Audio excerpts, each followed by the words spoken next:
Welcome to the Great Detectives of Old Time Radio. From Boise, Idaho, this is your host, Adam Graham. In a moment, we're going to bring you our second listener support and appreciation special.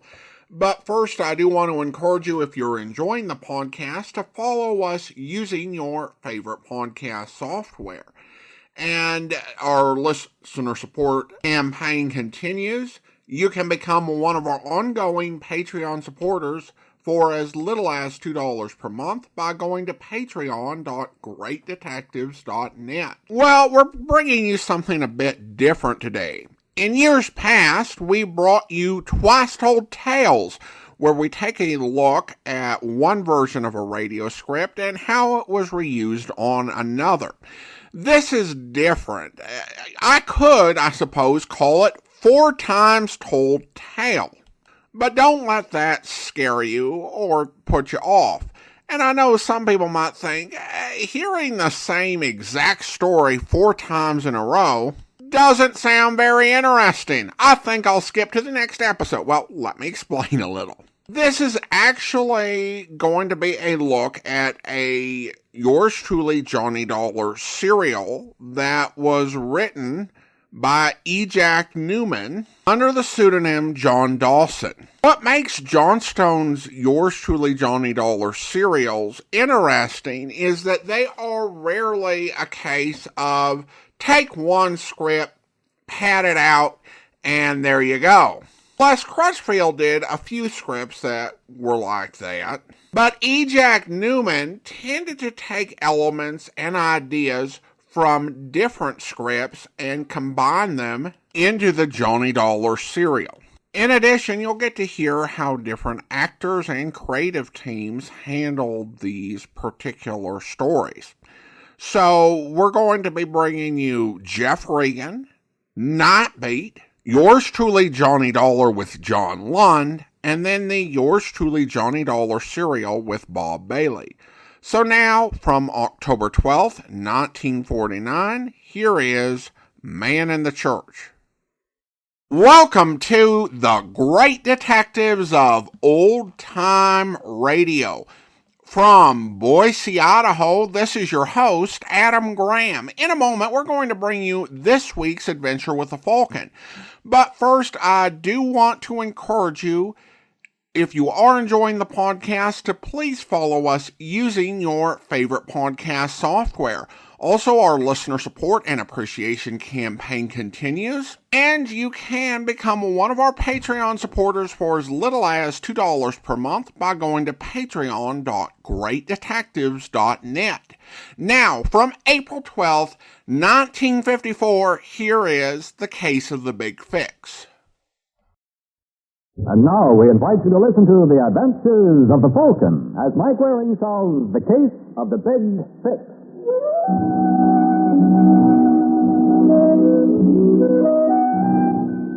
There's one thing you learn working as a private detective.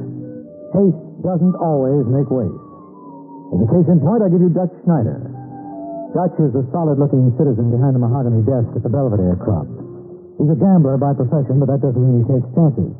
No, Dutch likes to play it nice and safe. That probably explains why he stares with obvious disbelief at a light on his desk, which clicks on and off with appropriate sound effects.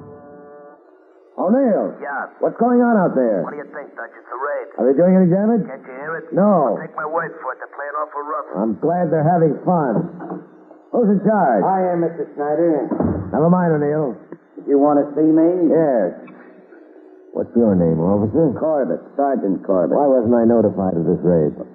Would you mind repeating that, please? I asked why I wasn't warned. Your boys must have done at least $100,000 worth of damage. Easy. You know who's going to pay for it? Who? You. Oh, on my salary? Don't be silly. O'Neill, What is it, Dutch? get me Arthur Hall on the phone. Oh, now I get it. Is Arthur Hall your contact man? That's right. Well, this is the funniest thing I've heard yet. You think so? I know so. So he clipped you, too. I'm surprised at you, Dutch. What are you talking about? I'll bet Arthur sold you a bill of goods you could keep us out of your hair if you paid off to him. Well? Well, he was kidding you. Arthur Hall has as much influence in New York as my brother-in-law. And even with me on the force, he can't get himself arrested. If Hall was bluffing, why wasn't my club knocked off before? Well, you're just lucky. We're understaffed, and we didn't get around to you. I see. He can't get over it. Arthur Hall clipping a hip character like you. You're right, Sergeant. It is funny, but you'll pardon me if I don't laugh. Right now, the joke seems to be on me.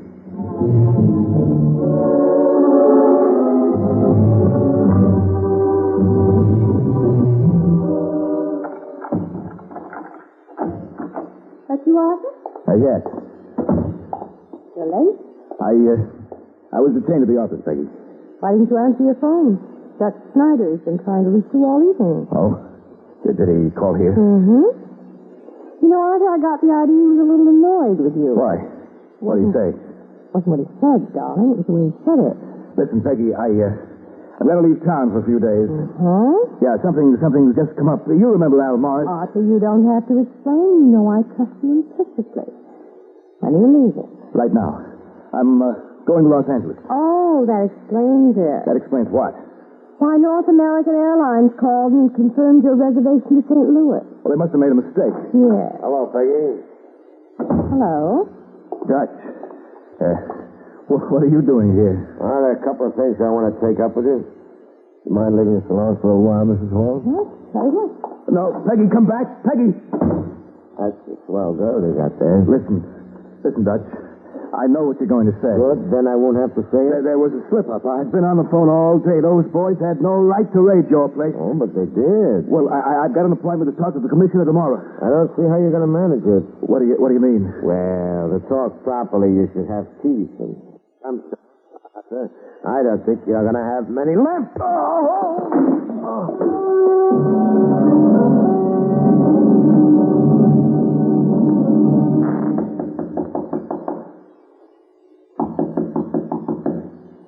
Come in. Are you George Kelk? Mm-hmm. I'm Arthur Hall. I spoke to you on the phone. Oh, yes, I'll be with you in a minute. I've got to hear this record. Look, Kelk, I'm a busy man. Well, if you're in a hurry, Mr. Hall, you'd better take your business elsewhere. Well, I'll wait. that's the ticket. Good evening. It's W.C. You know what's responsible for most of the troubles in this world, Mr. Hall? People assign the wrong values to things. Now, take music, for example. That's important. Because there's a common denominator. Look, Kelk, I didn't come over here for a lecture. Well, there's no extra charge. All right, Hall, what can I do for you? Want to do a job for me? Not particularly. What? I'm a craftsman, Mr. Hall. I only accept commissions on life. I'll pay you $500. Oh, you're not even in my register. You'll have to go higher. 1,000. Well, that's a little better. Have you got the money on you right now? Well, yes, but it's all I have at the moment. Well, it's enough for me. All right. 2, 4, 6, 8. What's the name of your party? Dutch Snyder. You know him? Only by reputation. You the one who bounced you around? That's my business. As you say, Mr. Hall, it's your business. So if you'll allow me, I'll be getting down to mine.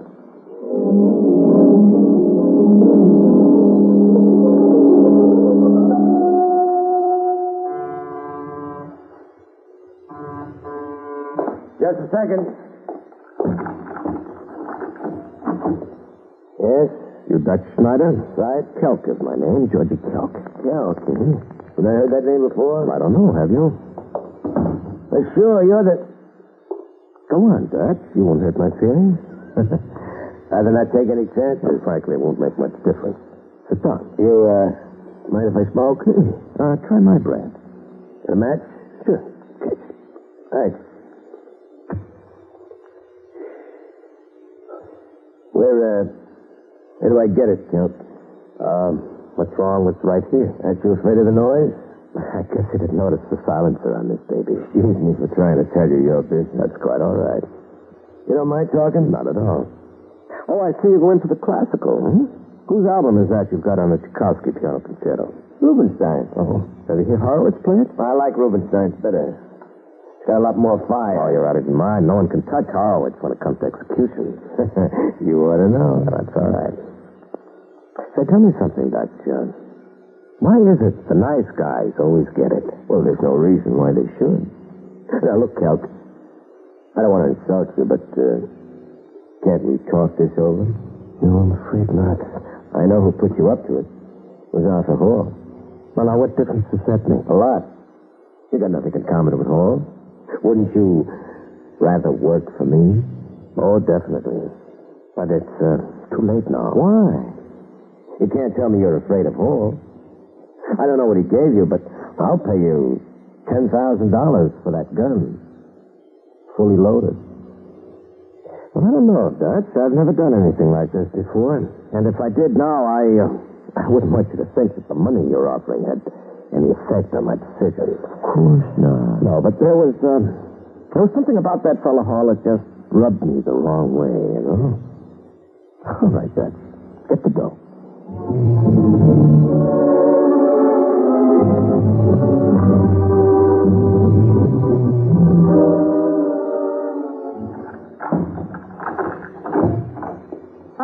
What's this? How did you get in here? Oh, Superintendent, I was a friend of yours. Good for you. I'm glad you made yourself at home. You don't mind my taking off my shoes? Not a bit. I like to see people comfortable. You ought to get some better reading material. There's a racing form you overlooked. No, I didn't. Last week. I'm terribly sorry, Miss... Hall, Peggy Hall. Only it's Mrs. And I'm the one to be sorry. Should I put my shoes back on? Why be formal? No, Mr. Waring, you're a welcome change for most of the private detectives I know. You know many? I've got one in the family. Arthur Hall. Ever hear of him? Unfortunately. He's my husband. I once heard him say he'd never do business with you. It's a wonderful recommendation. That's what I thought. I think my husband's playing around. Well, what do you want me to do about it? Find out who the girl is and what their plans are. You bucking for a divorce? Mm-hmm. How about your husband? Won't he fight it? No, I don't think so. I don't think so either. Oh, look, Sergeant, I'm busy. You're always busy, Waring. Why don't you take a little time out once in a while? I'm not crowning Corbett. Neither am I. This lady's Peggy Hall, isn't she? How would you know? Well, I'm a detective, too. Like to see how I operate? Love to. Well, first, I went to your home, and the maid told me you left a message. As if anybody looked for you, you'd be closeted with a Falcon here. What? Oh, Mike, you are a devil. Look, Corbett, what are you getting at? Didn't she tell you? No, all she told me is she wanted to get rid of her husband. And she did. We just found his body. Put your shoes on, Lucy. Those stone floors at headquarters can be awfully cold on your tootsies.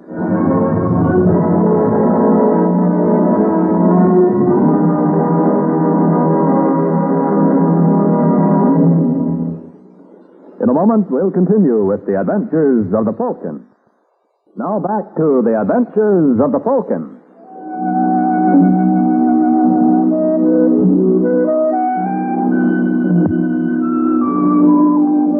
There's an old cliche, it's always darkest before the dawn. And judging by the signs here, daybreak was way off. While Sergeant Corbett gazed about my office, I watched my client, Peggy Hall, put on her shoes. A little thing like that can tell you a lot. To me, it proved two things. One, my client was innocent, and two, she had lovely ankles. You like what you see, Waring? I love it. You're going to hate me for asking this, Peggy, but did you kill your husband? Do I look like the kind of a girl who would? Oh, you're a bounder, Mike. I know. I ought to wash my mouth out with soap. All right, Angel, who do you think did it? I have no idea. But if you'd asked me who'd have liked to... I'll amend the question. Well, Dutch Snyder, for one. 2 for 2. I think Dutch ought to be enough to hold you for a while. A boy like Dutch could hold me for life. What do you have against Arthur? Arthur convinced him he was a man with contacts. I get it. How much did he nick Dutch for? I really don't know. But it must have been a substantial amount. Figures.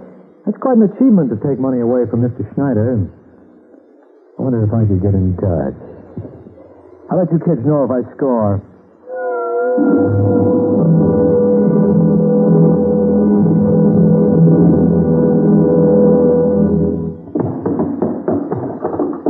All right, you guys, will you step on it? Those dice tables, they'll be ready in time. Where's the roulette set up? Now, we got it here, Dutch. Well, it's doing me no good in that case. Get it open. Hello, Dutch. Why, if it isn't the one and only Falcon? How about they closed you up? They did. What's all the activity for? Well, it gives the boy something to do. I like to see him occupied. It keeps him out of trouble. Oh. What's on your mind? Can we talk someplace where there's less danger of me being hit on the head by a hammer? Sure. Come in the office. Watch your step. I always try to. Sit down. Thanks. How about a shot of old smuggler? A Waring never says no. Soda? Just a squirt. There you are. Salute. Salute. This is good. All right, Waring. To what do I owe the pleasure? Well, for one thing, I was wondering whether you found a successor to Arthur Hall. A success, huh? Well, Arthur used to work for you, didn't he? Oh, I'm glad you mentioned that, Mike. I could use a good contact man. Wish I could think of Oh, one. what's wrong with you? Me? Oh, I got a client. So what? So I'm afraid your interests are diametrically opposed. I'm working for Peggy Hall. Well, don't tell me the police believe she killed her husband. How did you know he was dead? From several sources. As a matter of fact, I think there was a flash on the radio about an hour ago. What did it say? Nothing much, only that someone sent a 32 slug through Arthur's brain in his office, and the cops were holding a hot suspect. Is his wife? Now, that proves they're out of their minds. Why would Peggy kill him? Well, it seems Arthur signed everything he owned over to her, and she didn't want to give it back. Well, that's no motive. I forgot to mention that everything Arthur owned amounted to close to $100,000. Hey, you private detectives do all right. Well, there are detectives and detectives, Dutch.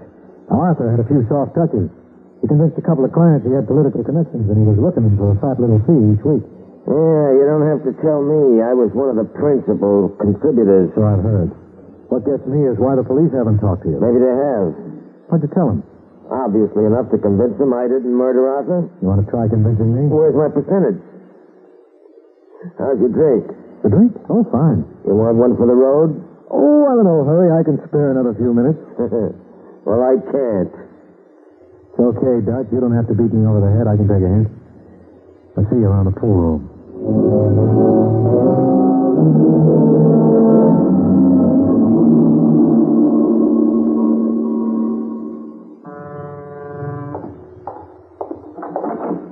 Hello, Dutch. Why, Kel. You're the last man I expected to see. Well, I hope you don't mind my dropping around. I brought over the Horowitz recording of the piano concerto. Oh? Yes, I thought maybe you'd like to compare it with the Rubinstein job. You really didn't come for that, did you, Count? I guess there's no use my trying to kid you. No use at all. It's funny. I've known you, how long? Maybe 24 hours, and yet I feel that there's a bond between us. Do you? Mm-hmm. Why, you know me better than I do myself. For example, I used to think I was incorruptible. Oh, come now. No, I mean it. I always prided myself that once I undertook an assignment, nothing could swerve me from my purpose. But you did, didn't you, Dutch? And you did it with money. Did I do that? Yes, you put ideas in my head. Oh, get to the point, Count. Well, all I'm trying to say is that suddenly money has become tremendously important to me. So? So I want lots of it. And do I look like Fort Knox? Well, a reasonable facsimile. I sold you your life at 9 o'clock last night for $10,000. That was pretty cheap, but... Why, I bet I could have gotten 5 times that. Easily, if I had that much here. Well, you better start raising it. Otherwise? Otherwise, I'd go to a fellow named Mike Waring. No. You wouldn't do that. Why not? I just don't think you would. Why, you're wrong, Dutch. How can I be? You admit I know you better than you do yourself. And I don't see you going to Mike Waring. I just don't see it.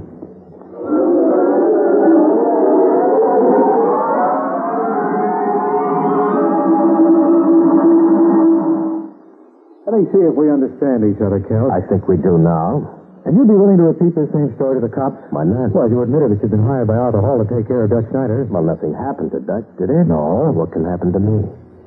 You've got a nice, logical mind. Thank you. Well, what do you think will be Dutch's reaction when he learns you've been up here? Well, I'm really not worried. You see, I can look after myself. Want me to prove it? Open your desk drawer. What? Go on. Start with the bottom one on the right. What are you talking about? You've got a recording machine somewhere in there, and you've been taking down every bit of this dialogue. How did you know that? Oh, you're talking to a man who keeps up with the latest in that field. I do a little home recording myself. Oh. But, who thought of placing the microphone in the wastepaper basket? Me? I picked it up from a story I once read. Well, really, it's a cute idea. Yeah. All right, Waring, get away from the desk. Put away the gun, Cal. I said get away from that desk. Don't get it. How do you feel? Oh, that's too bad. Next time, remember, you're not dealing with an amateur. I never audition for free.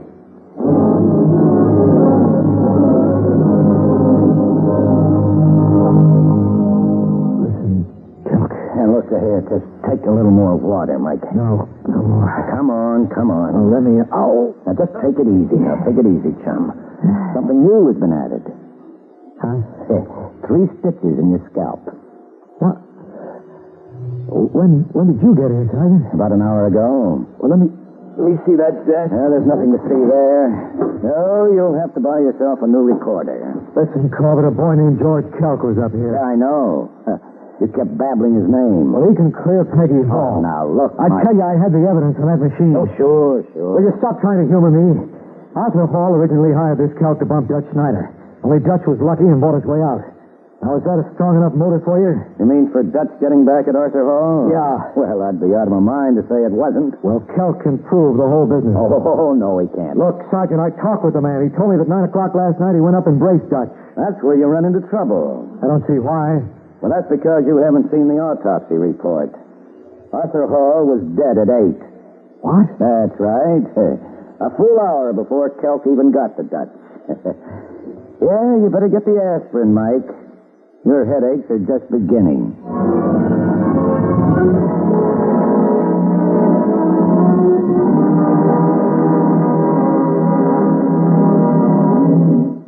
In a moment, we'll continue with the adventures of the Falcon. Now back to the adventures of the Falcon.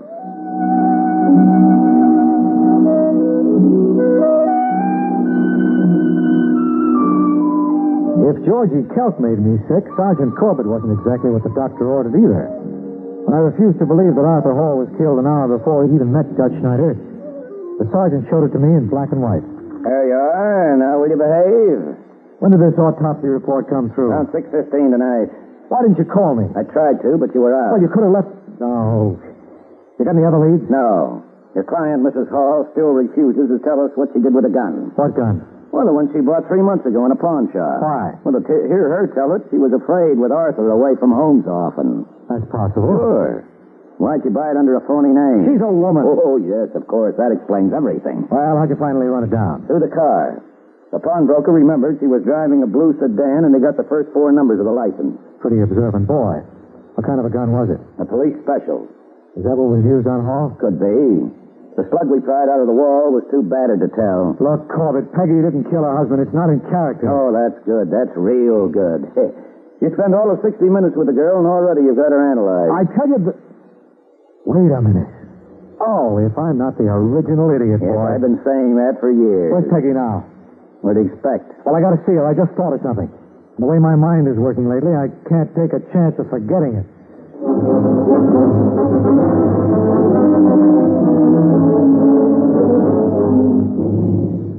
If there's anything I can do, Peggy, why, anything at all, just let me know. Thanks, Dutch, but I can't think of a thing. Mike Waring's taking care of everything. Well, much as I dislike the guy, I got to admit he's capable, but if you want anybody else... Open him up, Sussman. Hello, Peggy. What happened to you? I used my head when I shouldn't have. Oh, I'm sorry. I didn't realize you had company. It's all right, Mike. I'm leaving. Don't on my account, Dutch. The sergeant here has a call-out for Georgie Kelk. Kelk? Hadn't you heard? He was up to see me tonight. I didn't think he would. Why not? I didn't think he knew anything about Arthur's murder. You're right. He didn't. Oh, hey, Mike, you said there was something you wanted to ask Mrs. Hall. Oh, yes. I'm glad you reminded me, Sergeant. I almost forgot again. You got any plans for tonight, Peggy? That's not funny. I'm serious. I'd like to take you out. Hey, haven't I got anything to say about that? Don't get me wrong, Sergeant. With the housing shortage what it is, I wouldn't leave you with an empty room. Mr. Schneider can move in her place. How about it, Dutch? What are you trying to say, Waring? You killed Arthur Hall. There. I said it, and I'm glad.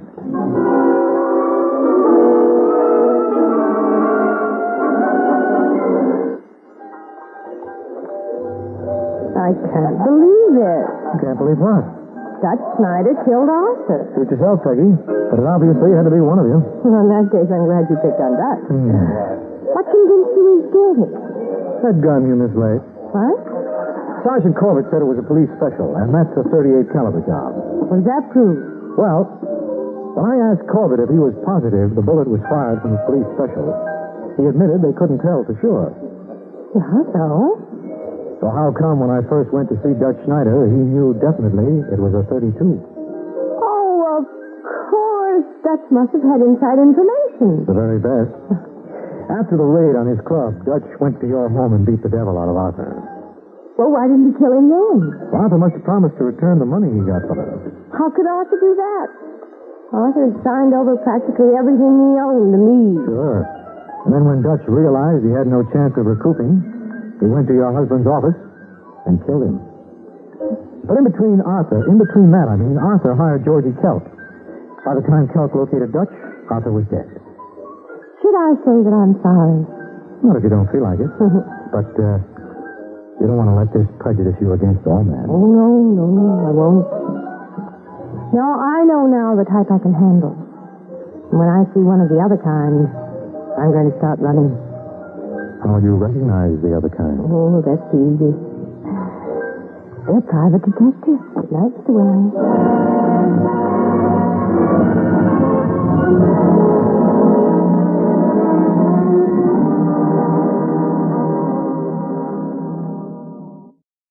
Welcome back. It's kind of heartwarming to see that special friendship develop between a hitman and his intended victim. Even though it did break up, it was really sweet while it lasted. I was dismayed about the Falcon when he was asking questions about his client's visit to the pawn shop. He was focused on entirely the wrong thing. It was all about the gun. But he didn't ask the really pertinent question. Sergeant Corbett said that she drove up to the pawn shop in a blue sedan. He needed to ask, was it a blue Nash? And I mean, if not, what was the world coming to in the spring of 1954? Well, one thing that it was coming to was that Nash was no longer an entity in its own right. As of February, as there had been a merger with Hudson to create the American Motors Company. And that company, though, did turn out Nash's until 1957. And besides that, there were thousands of Nashes around for all of the characters in the Falcon to be able to drive. But nevertheless, I can see why they thought maybe the Nash thing should be abandoned. Although we might be surprised in the final episode of the run. Who knows, it might make a comeback. All right, well, listener comments and feedback. And then over on YouTube, Saysoft writes in on the case of the Faded Rose. Adam, if you're serious about showing up in a blue Nash next week, be sure to get one with the high dramatic transmission and the lift to start gear shift. I think that you'll like the way it drives. Well, thanks so much. I'm much more of a look fondly and appreciatively at classic cars guy rather than a drives them sort. I have thought about doing some things for the podcast that tie into the real life origins, like recording a podcast of the Lux Radio Theater from the Ricardo Montalban Theater in Los Angeles, where the Lux Radio Theater was originally performed. And one of my favorite things I would love to do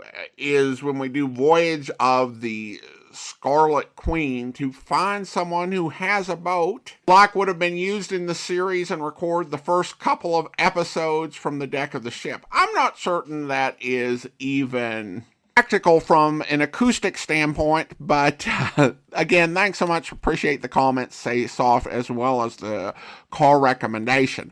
All right, well, now it's time to thank our Patreon supporter of the day. And I want to thank Michael, Patreon supporter since March 2016, currently supporting the podcast at the Shamus level of $4 or more per month. Thanks so much for your support, Michael. And that will do it for today. If you're enjoying the podcast, please follow us using your favorite podcast software. And be sure to rate and review the podcast wherever you download it from. We will be back next Monday with another adventure with the Falcon, but join us back here tomorrow for Charlie Chan, where... Here's your paper, miss. Kind of wet. Sorry. No, that's okay. Is there a taxi cab around? Yeah, cab in front of the bank there. Hey, cab! Oh, thanks. I'll get it. Sorry, kid. My cab's taken. Yeah, you can't stay in here. I've hired this cab. Help me! Help me! Hey, look, Molly. Comes the bank clerk. Hey, let me out of here. Hurry, get your things here. Return the tag. Hey, let go my beads. You've broken them. That's tough. Okay, Muggsy. Here comes Chuck. Get going, Muggsy. Hey, who's this dame? I don't know, but she's coming along. She's seeing too much. I hope you'll be with us then. In the meantime, send your comments to box13@greatdetectives.net. Follow us on Twitter at Radio Detectives, and check us out on Instagram, instagram.com/Great Detectives. From Boise, Idaho, this is your host, Adam Graham, signing off.